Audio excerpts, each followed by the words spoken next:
Hello, welcome to Getting Started With, where our job is to make your job easier.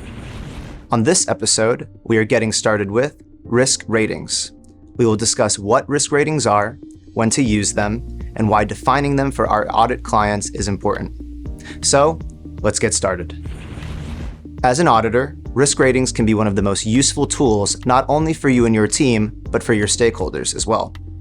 Risk ratings help assess the impact and likelihood of an issue, and they can also help you communicate the severity of an issue.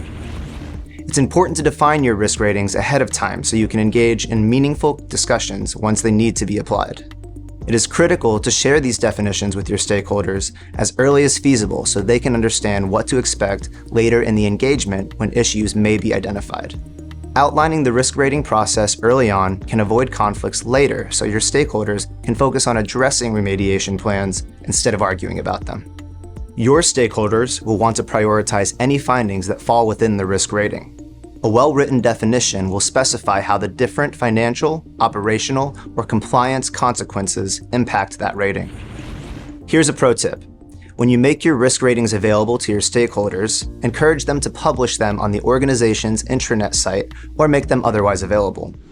I guess you might consider hiring a plane and dropping pamphlets over your organization's campus to get your point across, but that might not be in the department's budget.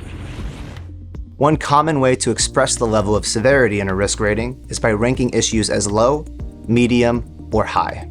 Low risks are those that may have a minimal impact.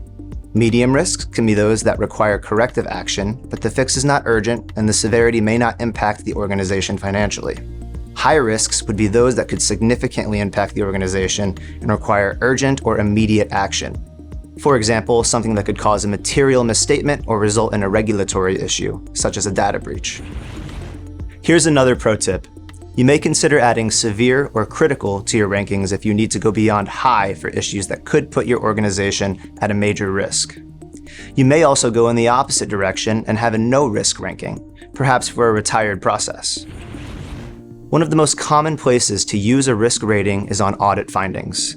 By assigning a risk rating to each finding, you can help stakeholders and other readers prioritize what will have the largest impact on an organization.